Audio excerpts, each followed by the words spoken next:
1호, 2호에 걸쳐서 1호가 또는 2호에 해당되지 않은 경우에는 3호로 해서 빠져나가는 방법도 있다.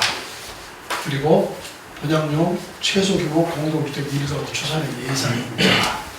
또 세대원의 가액은 합산한다. 이 부분은 1세대의 경우에는 하나밖에 없을 수 없고, 또 실제로 1세대가 가지고 있는 여러 가지 주택을 1+1으로도 도시정비 법령에 줄 수 있듯이 조례에서도 사실 이 영향을 받아가지고 가액을 합산하도록 하고 있습니다. 다만 합산의 그 취지는 그냥 무조건 다 준다는 게 아니고, 여기에도 권리 산정 기준일에 따라서 그 이전의 것은 합산해주도록 되어 있고, 이 정리가 있는 것이죠. 그래서 구조례의 적용을 받는 것보다는 오히려 신조례의 적용을 받는 것이 훨씬 유리하다 라는 거죠. 완전히 거꾸로예요 지금. 그런데 이제 제가 추적을 한번 해봤어요. 실제로 10년도 7월 15일 이전에 나와 있던 내용하고 그 뒤에 거하고 쭉 살펴보면은 10년도 7월 15일 그 이전까지는 권리산정 기준일이라는 개념 자체를 잘 이해를 안 해서 구역 지정되기 전에 권리산정 기준을 정한 사례가 많지 않아. 거의 없어. 따라서 이것은 뭘로 이해를 하셔야 되냐면은 그 전에 구역 지정이 되었거나 이미 안 돼 있었더라도 정비 예정구역으로 되어 있었거나 했을 경우에는 구조례의 적용으로 2003년도 12월 30일로 적용을 받게 되는 거고, 그 중에서도 양태가 또 달라요. 신축 조계기 같으면은 2003년도 12월 30일이 아니고 2008년도 7월 29일 그 날짜로 갈라지게 돼요. 양태에 따라 다르지게 되는데 크게 딱 보면 두 가지로 나눠지게 돼요. 그런데 그래서 제가 2010년도 7월 16일, 15일 이후인 효력 발생 시기의 경우를 쭉 살펴보니까 그때부터는 각 사업장의 권리산정 기준일을 쫙 정하고 있더라고. 물론 이제 그 정한 날짜들을 다 일란별로 만들어 놨어요. 그렇듯이 종전에는 그런 짓을 안 하다가 이제 그 이후부터는 정해놓기 시작했던 것이고, 그 이후에 정해놨던 권리산정 기준일에 따르면은 종전보다는 훨씬 유리하다. 거꾸로. 그래서 사람들은 유리한 걸 찾아간다 라는 것이었죠. 그래서 이 권리가액의 세대를 합산하는 규정 역시 2010년도 7월 15일 날 조례를 개정하면서 이 조문을 뒀던 것이고, 이거와 마찬가지로 가로주택 정비사업의 경우에도 여기 37조 1항 3호에 보면 똑같아요. 분양 신청자가 소유하고 있는 권리가액이 분양용 최소규모 공동주택 1가구 추산액 이상이자로 하되 합산의 경우에는 권리가액이 산정하면 다른 걸 포함하지 않는다. 이게 보나마나야 권리산정 기준일 후에 토지 일부를 취득했거나 공유적으로 취득한 거, 또 일필지 토지를 분할하고, 여기서 말하는 권리산정 기준일은 모가타운 같으면은 모가타운에 있는 권리산정 기준이에요. 그리고 그게 안정에 있는 경우는 유리하게 해서 너무 좋지 않겠어요? 그렇게 해서 정리가 됐고, 내가 알기로는 우리 그 가로주택 정비 조례에서 분양 대상은 1호, 2호, 3호에 대한 규정만 두고 그 뒤에 것은 경력이 일천해서 두지를 않았다. 이렇게 보시면 될 거예요. 그래서 말씀드린 대로 3호까지는 같이 나오고 가로주택이 4호, 5호, 6호는 없다. 당연히 없을 수밖에 없는 게 사업시행 방식의 전환의 경우, 말씀드렸죠. 1980년대의 자력재개발, 상계동이나 마포, 거여동, 여기에 가로주택은 더더군다나 있을 수도 없었고, 가로주택 정비사업은 법률의 개폐에 따른 파생적인 산물이야. 그래서 정비구역이나 정비예조구역이 해제가 되면서 그 그 해제된 구역을 대체하기 위한 대체 사업의 보조 수단이었고 그 생명은 물론 2012년도 2월 1일 날 개정되며 들어와 있긴 했었지만 이미 특별법으로 빠져나가면서 종전에 있는 도정법의 경고와 조치를 두지 않았던 것이죠. 이렇게 얘기를 하면 더 이제 이해하기가 쉬울 거고, 따라서 4호의 경우에는 가로주택은 해당이 되지 않는다. 조문 자체가 없다. 이렇게 보시면 될 거예요.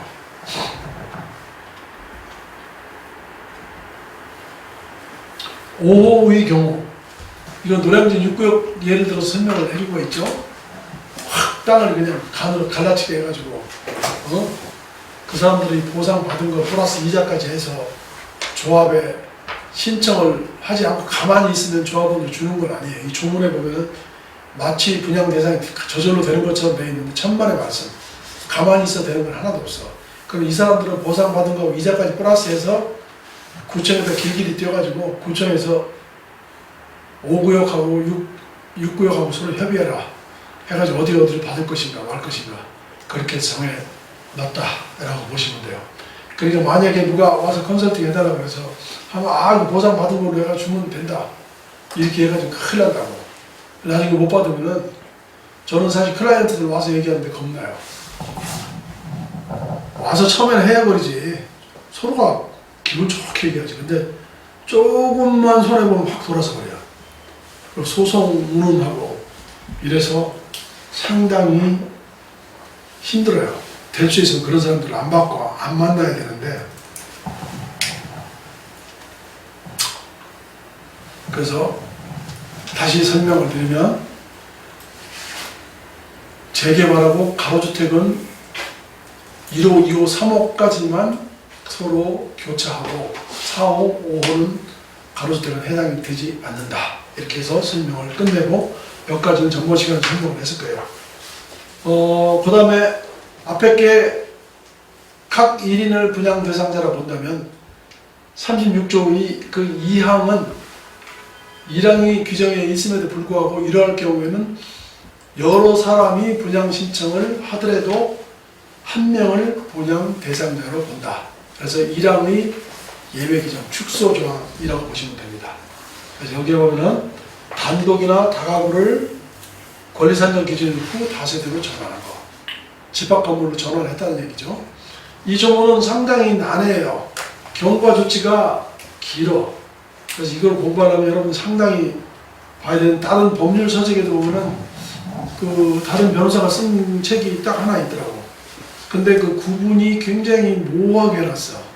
그러니까 여러분들은 제가 이 써놓은 방식대로 기간에 해당되는 조문들로 훑어서 봐야 돼. 그냥 기간 계산하지 않고 결과 조치만 봐가지고 하게 되면 여러분이 상당히 어렵다고 이렇게 이해가 됩니다. 그래서 2003년도 7월 30일 날 이게 만들어지게 되면서 이 부칙 경과 조치가 이렇게 나와 있어요.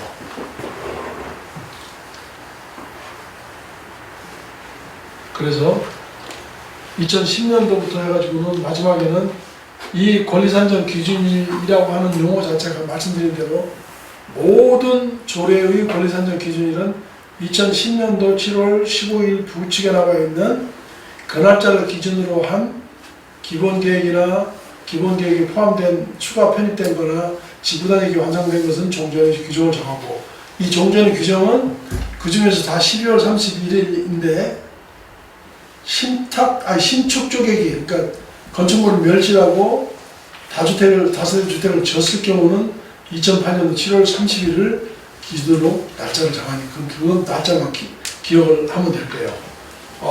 그리고 그 이후 것은 여기 쭉 나와 있는 부칙에 나와 있어요.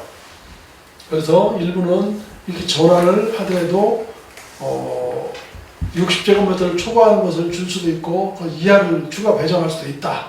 이렇게 되어 있는데, 이 조문은 천상 여러분들이 이 조문들이 날짜대로 찢어진 날짜대로 보고서 이 안에 애워지기 어려울 거예요. 갖고 다니면서 이거 펼쳐보고서 이해를 하는 게 더 빠르다라고 보시면 돼요. 이 날짜를 다 잘라놨으니까. 그런데 말씀드린 대로 서울시 소규모 주택 정비조례의 분양 대상은 똑같아 조문이 단독 또는 다가구를 권리상정 기준 이내로 다세대로 전환한 경우 이 부분은 경과 조치가 있을 수가 없죠. 이게 있을 수 없으면 굉장히 편하지 공부하기가. 이것만 보면 돼. 이래서 공부하기가 좋고 우리는 가로주택하고 재개발이 이렇게 같은 조문을 엮어놨는데 경과 조치가 안 됐을 경우에는 이걸 공부할 요령은 이 조문을 보고서 맨 뒤에 거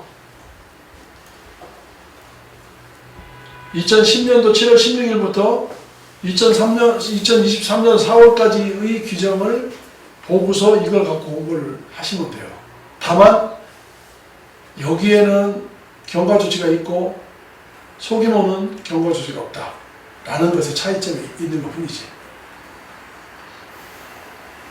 그 다음에 법 39조 1항 2호에 따라서 여러 명의 분양 신청자가 1세대에 속하는 경우는 1세대가 여러 명이라 하더라도 1세대가 뭐 서너 개를 가지고 있다 하더라도 대표하는 사람을 뽑아서 한 사람만 준다. 이런 취지죠. 이것은 말씀드린 대로 39조 우리 1항 2호에 여러분한테 내가 설명을 드렸죠. 39조 1항 2호에 1세대의 개념이 재개발에 들어있다가 비로소 그 39조 1항 2호로 들어오면서 재건축으로도 적용을 하게 되었다 라는 거는 여러분도 잘 아실 겁니다. 그래서 39조 1항 2호의 개정 사항도 여러분들이 도전법의 공부를 좀 하셔야 될 거예요. 거기에 나이가 20세에서 19세로 나눠지고 또 나눠지고 나서 또 실거주의 개념이 달라지기 때문에 이것을 공부하기보다는 도전법에 있는 39조를 보면 좋은데 여기에 보면은 2003년도 12월 30일부터 7월 29일까지는 세대의 개념에서 정리를 해놨는데 당연히 세대 분리는 내가 전번에 책에 훑어보니까 내가 조금 잘못 쓴 게 하나 있더라고. 딱 한 줄 잘못 썼어. 그래서 마음이 좀 깨름치겠는데 이걸 고쳐놨는데 조합 설립 인가 일로 나는 어떻게 워딩을 하나 잘못한 것 같아요. 여기 근데 고쳐놨죠? 세대 분리는 조합 설립 인가 일이 아닌 관리처분 계획 기준일 전까지 세대 분리가 분양 대상이 된다. 전번에 설명을 내가 드린 바 있어요. 이것은 재개발도 마찬가지고 재건축도 마찬가지다. 그래서 여기에 보면 2009년도 7월 30일부터 7월 15일까지 2010년도 7월 15일까지는 이 당시의 세대는 20세대로 규정을 하고 있었고 그 이후에 16일부터 2018년 7월까지는 여기서는 조문의 일부가 정리를 좀 달리 했을 거예요. 조금 읽어보시고 2018년도 7월 19일부터 2003년도 4월까지는 여기에서도 조문을 이제 이렇게 바꿔놨어요. 그랬는데 소규모 주택 정비 조례의 분양 대상에도 역시 똑같이 법 24조 1항 2호 이거는 소규모 주택 정비법이 24조 1항 2호니까 똑같은 내용이에요. 그래서 도전법하고 똑같이 비교해보면 같다. 다만 여기는 경과 조치가 없으니까 현행법인 그 내용만 가지고서 이해를 하시면 된다. 이렇게 보시면 됩니다.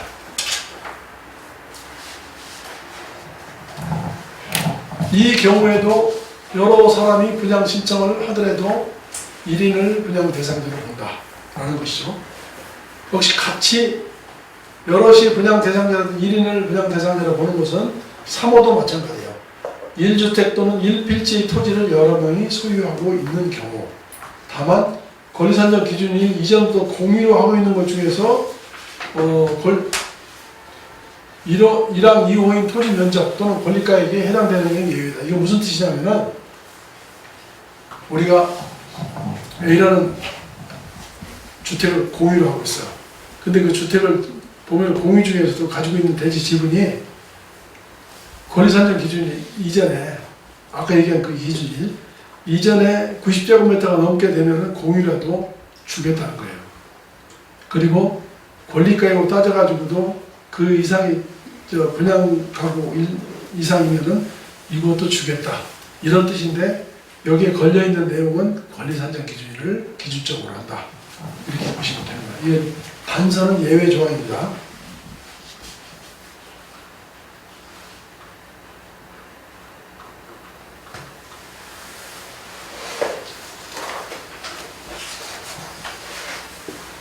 자, 이거를 보시고 여기엔 좀 소규모 주택은 어떻게 써놨나 내가 봤어요. 소규모 주택은 거기 없어요. 양회장. 그 크게 뽑아놔봐요. 소용없어. 제1항에도 불구하고 3호 1주택 또는 1필지의 토지를 여러 명이 소유하고 있는 경우 다만 권리산정 기준이 이전부터 공유로 소유하고 있는 토지의 지분이 제1항 2호 권리가액이 1항 3호에 해당되는 경우는 각각을 공유자로도 준다. 이런 뜻이에요. 근데 여기는 단서 조항을 달아놨어. 사항을 하나 놔둬가지고 여기에 복잡하게 써놨어요. 2항 3호에서 이렇게 각각 주기로 되어 있지만 그 법 33조 3항 7호 감목에 따라서 2명 이상의 하나의 토지를 공유하고 있으면서 시도 조례로 정하는 주택을 공급할 수 있는 경우는 여기 쭉 써놔가지고 이러이러한 내용일 경우는 준다 라고 하는 단서 비슷한 조문을 뒀단 말이죠. 그리고 여기에 부칙을 달아가지고 이게 처음으로 2022년 3월 10일 날 부칙이 만들어지게 돼요. 그래서 다가구 주택에 대한 경과 조치를 다가구 주택은 원래 건축법에 들어와 있던 내용인데 이 다가구 제도가 97년도 1월 15일 이전에 아마 도입이 됐던 걸로 제가 찾아보니까 그렇게 정리가 되어 있더라고요. 그 이전의 다가구 주택이든지 90년 4월 21일 다가구의 제도 도입 이전에 단독으로 허가를 받아가지고 구분 등기를 한 다가구든지 이는 각각을 하나로 다 준다. 이런 뜻이기 때문에 다른 조문들은 경과 조치가 없어서 좀 괴로운데 여러분들은 공유의 경우에 빠져나가는 길이 있는데 그 빠져나가는 중에도 사항을 다뤄놓고 단서를 다뤄놨기 때문에 여러분들은 이 부분에 대해서는 공부를 좀 더 하셔야 된다. 이렇게 얘기를 할 수가 있겠습니다. 그리고 필지를 번안하는 경우 이건 뭐 여러 가지 케이스가 있는데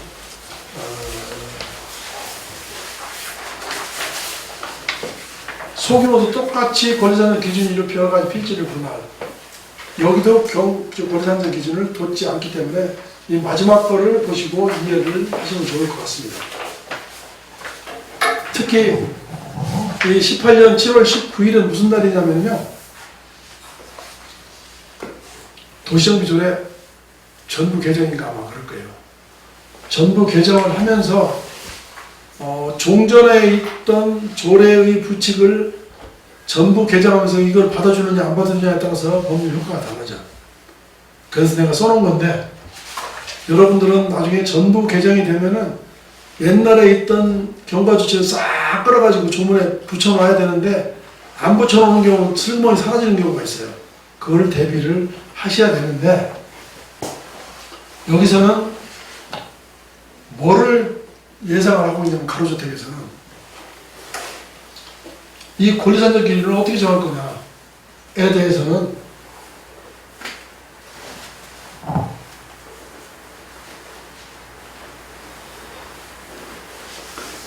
말씀드린 대로 이거는 우리 도시정비 조례에서는 2018년 7월 19일이지만 이 내용은 2010년도 7월 15일 조례야. 이거 같이 끌어놨다고.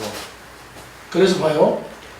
하나의 필지를 권리산정 기준 후 여러 필지로 분할하는 경우 이게 맨 처음 맨 마지막에 공유하는 것에 대한 권리산정 기준의 도시정비 조례의 규정이에요.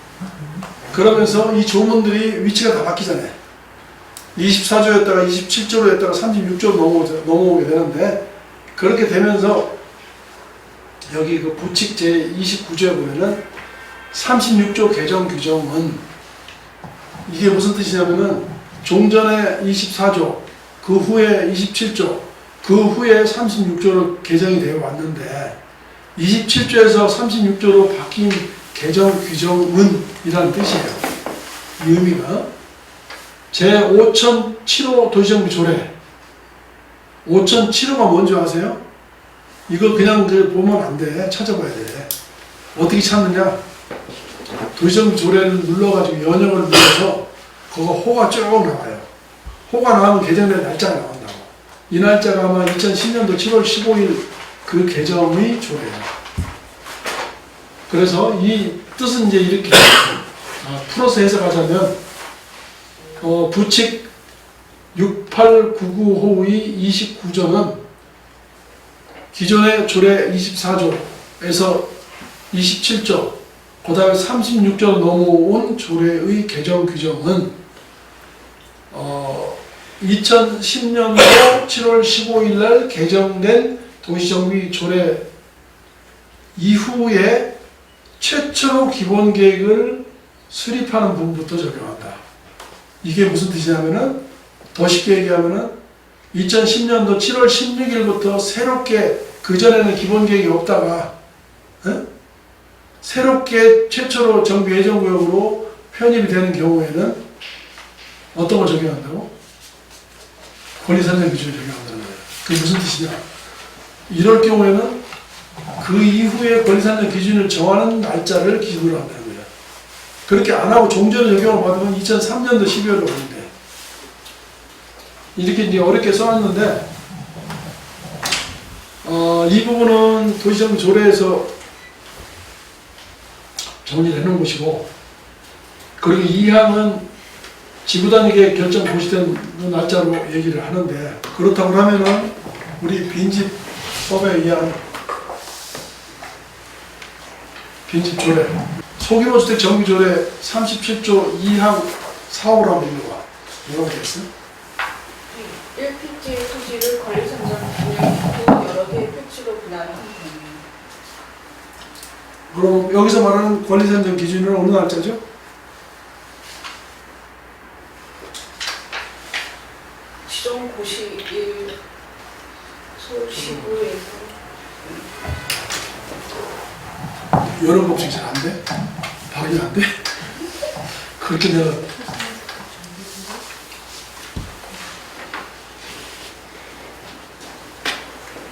이게 경과조치가 없어요. 앞에 것처럼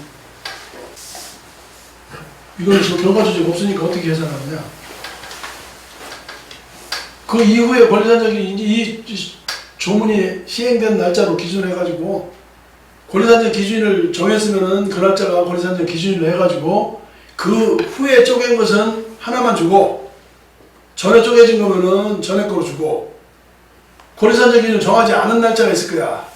이럴 경우는 조례를 찾아봐가지고 조례에 보면은 시행자 지정한 날짜, 조합설립 인가 날짜 이 날짜로 기산해가지고 찢어가지고 분양 대상인지 아닌지를 가려야 된다 이 말이에요. 내가 지금 얘기하고 있는 취지는 가로주택에 대한 부분을 재개발하고 섞어서 좀 설명을 드렸어요.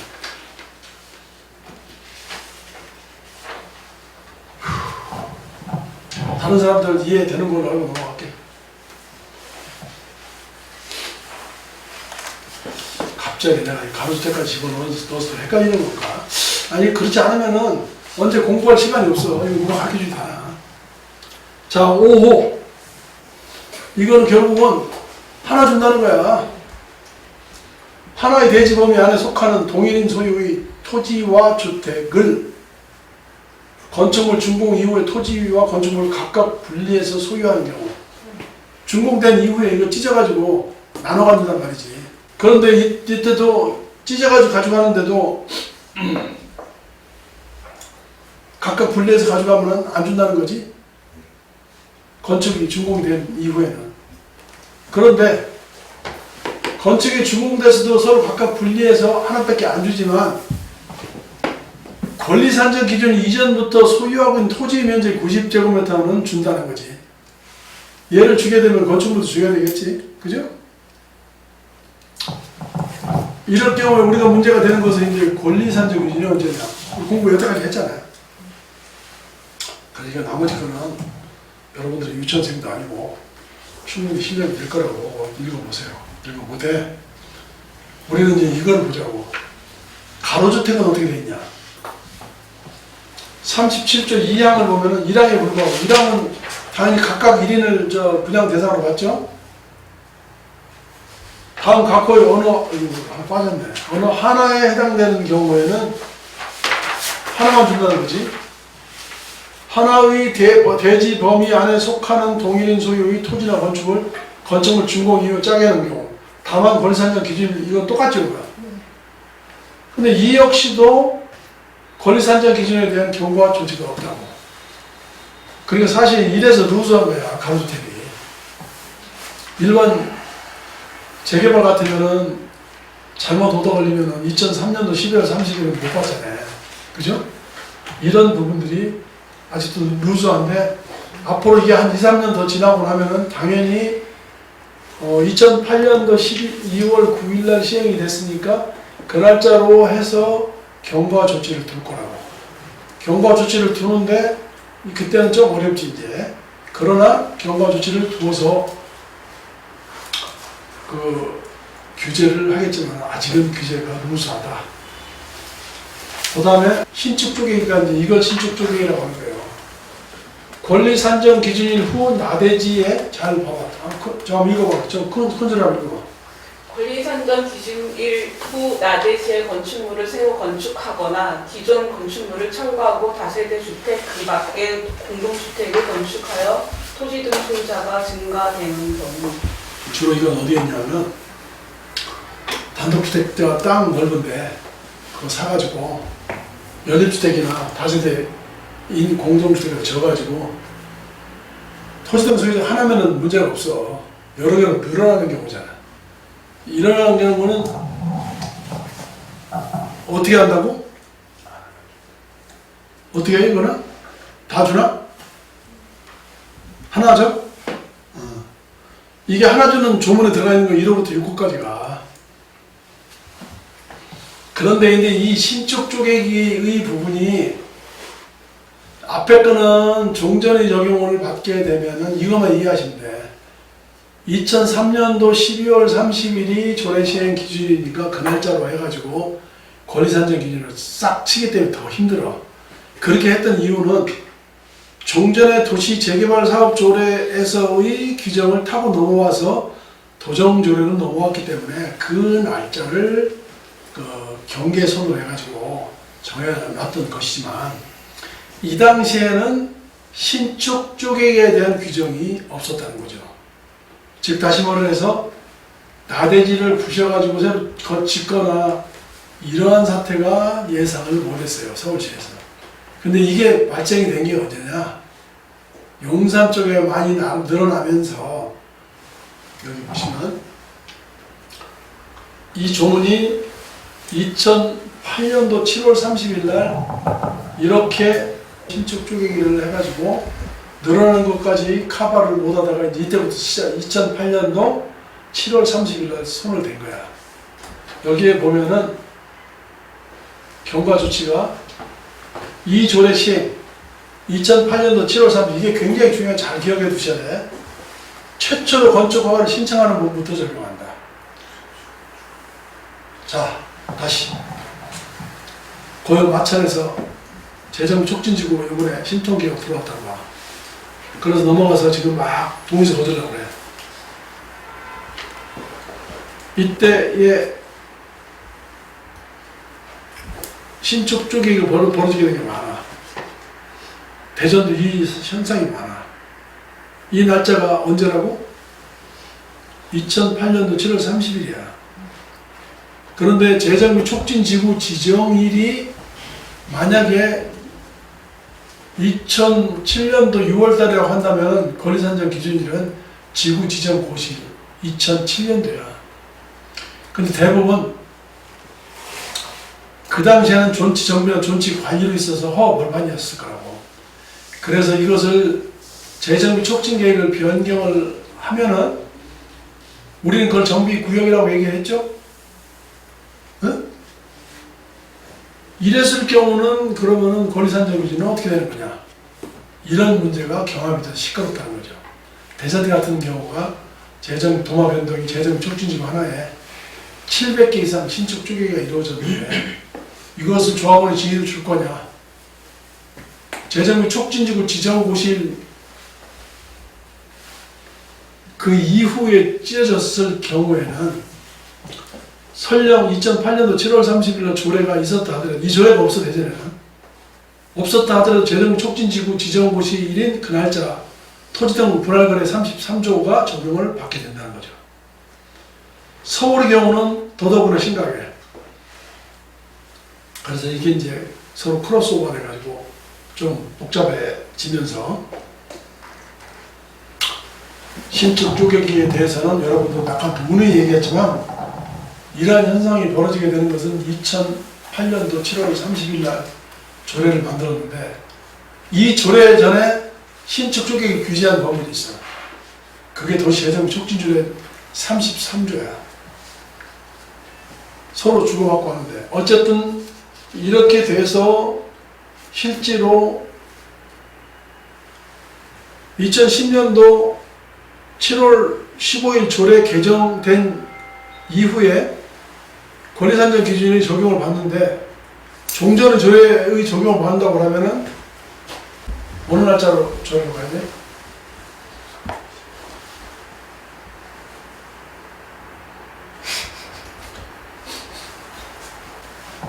금방 내가 얘기해서 참 너무하다. 나 무시하는 거지 지금. 2008년도 7월 30일이라고 했잖아. 지분 쪼개기, 신축 쪼개기가 조문이 만들어진 게 2008년도 7월 30일, 나머지 건 2003년도 12월 30일이라고 했잖아요. 그래서 이것 때문에 걸려가지고 조지는 사람들이 많아. 여기 뭐라고 되어 있다고? 그 이전까지 건축허가 신청을 했으면은 가능하다는 거지. 요새는 그것도 막으려고 착공 제한까지 해놨잖아. 그래서 두 개다.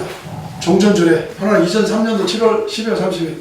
또 하나 신축 쪼개기는 무조건 2008년도 7월 29일. 이 날짜로 돌아가서 건축허가 신청을 했냐 안 했냐 봐가지고 신청을 7월 30일 날 건축허가 신청했으면 좋았죠.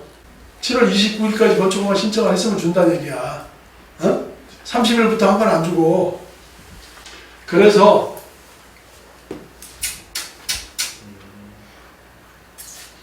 가로주택의 경우는 또 어떠냐?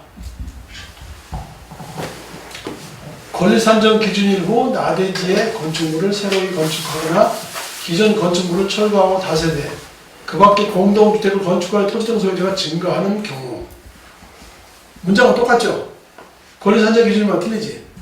이거 거기에 맞춰서 넣으면 돼. 더더구나 이게 얘기한 대로 결과조치가 없어. 없으면 있는 대로 하면 돼. 조합설립으로 따지든지 그 날짜 전으로 따지자. 그리고 모아주택은 당연히 권리산정 기준에 고시를 하도록 되어 있으니까 그 날짜로 넣어야지. 이렇게 해서 말씀드린 대로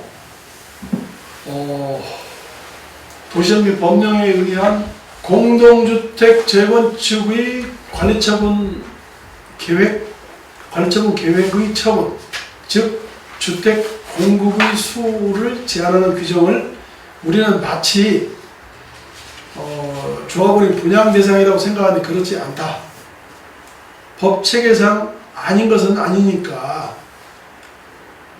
그래서 우리는 도정법에 나와 있는 관리처분 계획의 처분은 주택 공급수를 규정하는 개념이고, 재개발 또는 단독주택 재건축의 경우에는 규모, 크기, 형상, 소유 시기에 따라서 시도조례로 위임을 해놨기 때문에 그 도시정비 조례로 간다 라는 걸 설명을 드렸어요. 그리고 또 한 가지 늦게 온 사람을 위해서 재정비 촉진법에 의한 재개발이나 단독주택 재건축은 당연히 재정비 촉진 조례의 규정이 없어. 따라서 도시정비 조례로 간다. 그래서 36조 재개발, 37조 단독주택 재건축으로 간다. 그 이유는 재정비 촉진 계획 수립, 재정비 촉진지구 지정, 요새는 지정 안 했는데 촉진 계획 변경, 변경을 통해서 끝나고 나면 어디로 가? 도시정비법 31조로 가서 추진위원회로 가. 이 사업을 끌고 나가야 되잖아. 모자 씌우고 옷을 입혔어. 이게 재정비 촉진 특별법의 기능이라고 보시면 돼. 몸뚱아리만 있었고 그 프레임만 갖고 있었는데 이걸 씌우고 나서 이 사람이 걸어다니면서 생각하고 할 수 있게끔 하는 것은 도시정비법에 의한 추진위원회 및 조합 정관으로 가고 관리처분 계획을 수립을 하는 거야. 근데 관리처분 계획 수립도 재정비 촉진지구에 있는 재개발 사업이나 똑같아. 강제조합원이잖아요. 그래서 다 조합원이야. 문제는 이렇게 허접한 놈들이 많은 경우에 분양 대상이 아닌 청산 대상 조합원들이 많으면은 이 사람들에 의해서 사실은 분양을 받으려는 사람들이 운명을 좌지우지하게 되는 아이러니를 낳게 되고, 그리고 결국에 가서는 분양 관리처분 계획에서 털어낼 수밖에 없단 말이야. 규정이 있기 때문에, 조례에. 이랬을 경우 이 현금 청산 보유액을 수익성이 많이 떨어지겠죠. 그죠? 그리고 그냥 안 나가잖아. 이렇게 된다라는 것인데, 반면에 가로주택 정비 사업의 경우에는 앞에 두 사업과 달리 도시 재정비 촉진 조례, 소규모 주택 정비 조례에서 분양 대상의 조문을 둔다. 그런데 여기에서도 마찬가지로 재건축이나 소규모 재건축이나 자유주택이나 이런 것들은 자유주택은 조합원의 개념이 없죠. 소규모는 조례에서 규정하지 않고 재개발의 특성을 그대로 이어받은 가로주택, 그리고 이 가로주택이 모아타운 속에 있는 모아주택으로서의 기능을 겸할 경우에는 당연히 소규모 주택 정비 조례의 분양 대상 적용을 받는다 라고 설명을 드린 바 있어요. 이게 전번 시간부터 지금까지 뭐가지 필요하게 지금 얘기를 했어. 그러니까 여러분들은 이렇게 정리를 하시면 되고, 그럼 또 이제 갑자기 이런 질문도 나와요. 소규모 재건축 어떡하냐? 그렇게 하면 우리가 한참 얘기했는데. 그건 역시 그건 법률에 의한 33조의 관리처분으로 정리를 하면 됩니다. 자, 그리고 이제 남은 것은 단독주택 재건축의 분양 대상이에요. 물론 이게 처음 만들어지게 된 게 2009년도 4월 22일 날 조례에 신설이 됐고, 다른 시도에서는 저를 찾아볼 수가 없어요. 그 다른 시도는 어떻게 그럼 단독주택에 대한 분양 대상을 고르냐? 기준이 없으면 저 마음대로지 뭐. 그 대신 말씀드린 대로 건축물 및 부속 토지 소유자다. 거기서도 대전에 단독주택 재건축의 경우 질문을 내가 여러 개를 받아봤어. 참 기기묘묘하더라고. 그것도 잘라서 판 사람도 있고, 잘라서 판 사람은 특유과실이 해제됐으니까 줘야 되는 거 아니냐고 하길래 참. 그래서 이 부분은 문제는 이게 2012년도에 사라지긴 했지만 경과 조치를 둬서 기존에 진행되던 사업들은 그대로 인정을 하고 있어요. 그래서 여기 보면은 각 1인이 모두 분양 대상자다 라고 써놨어요. 단독주택 재건축에서. 대통령령 24,007호에 보면은 도시정비법 시행령 일부 개정 부칙 제6조에 따른 사업을 말함. 이건 무슨 뜻이냐면은 부칙을 찾아보면은 부칙에 기존에 진행됐던 사업들은 인정을 한다는 그런 내용이에요. 그래서 비록 여기에서 조례로 이렇게 규정을 하고 있지만 내가 하고 싶어서 한 게 아니고 우리 도시정비법 시행령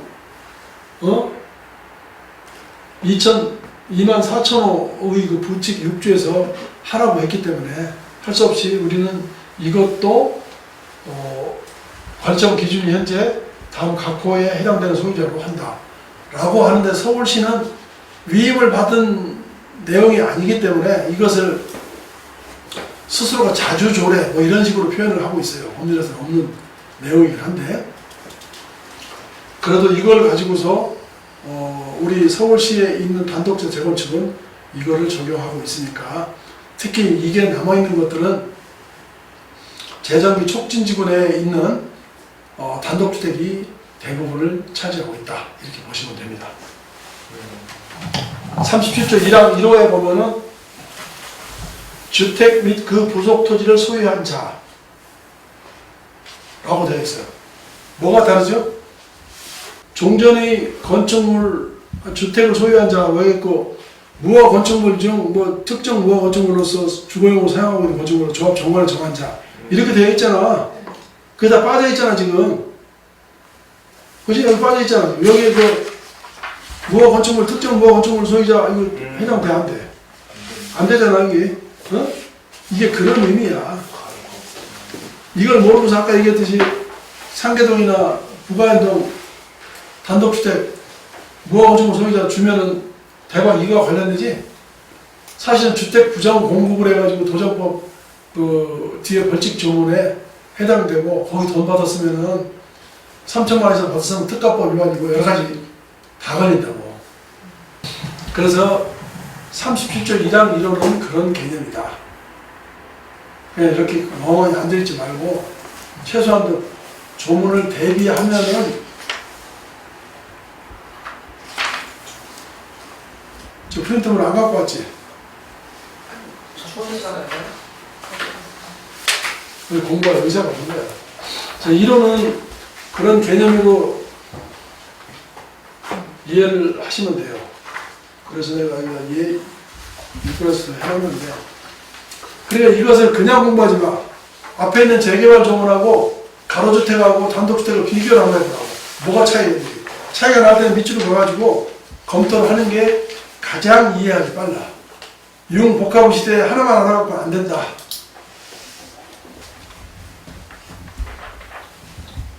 (2호)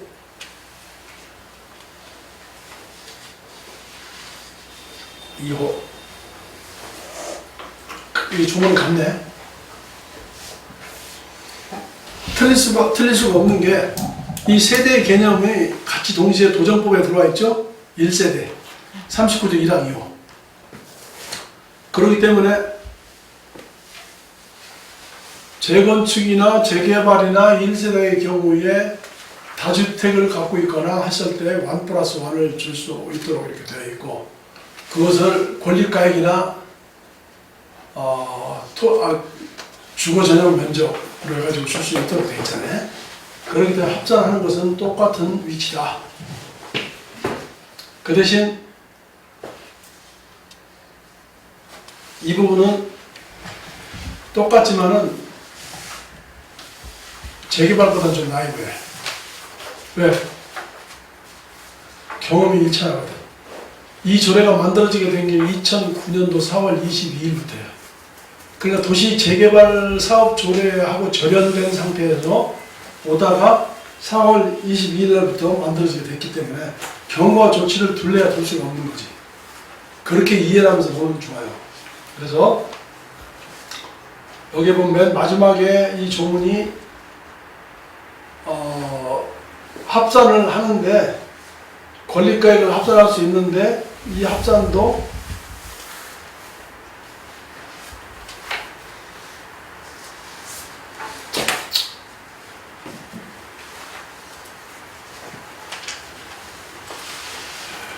이 조문이 생기게 된 게 2018년 7월 19일이다. 역시 마찬가지. 이것은 따로 정할 수도 없고, 또 말씀드린 대로 단독주택 재건축 정비 기본계획이 2010년도 7월 15일 전에 들어와 있으면 종전의 조례. 종전의 조례가 어디야? 2009년도 4월 22일 조례지. 그죠? 그리고 이후 거는 이후 거. 이렇게 정리를 하면 될 겁니다.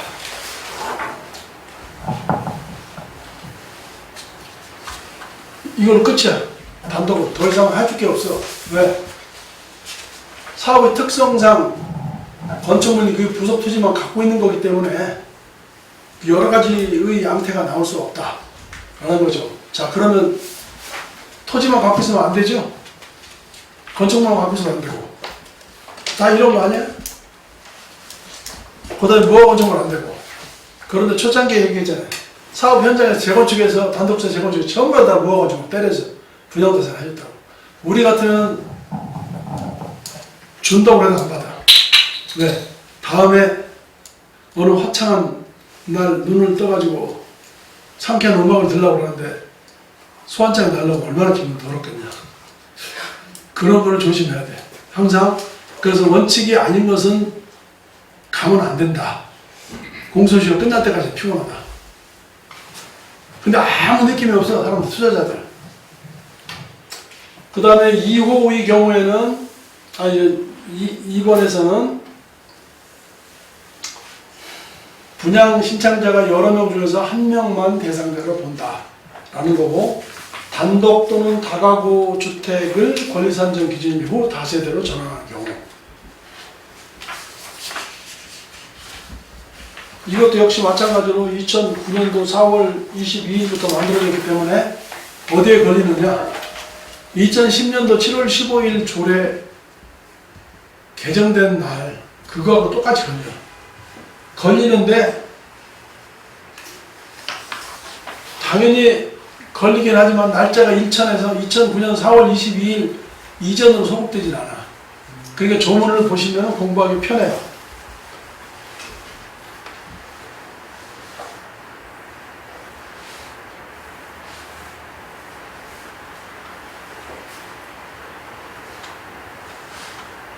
그리고 당연히 이것은 가로주택은 해당이 안 된다.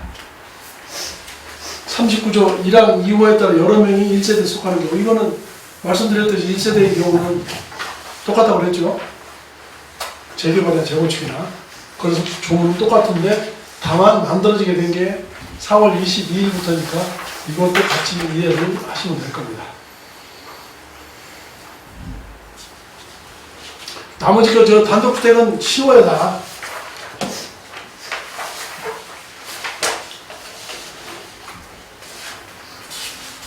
나머지 쭉 한번 읽어보시고, 특별히 강의할 게 없어요. 이것만 보시면 충분히 이해할 수 있도록 이렇게 정리를 했으니까 여러분들은 이렇게 이해를 하시면 되겠습니다. 고생하셨습니다.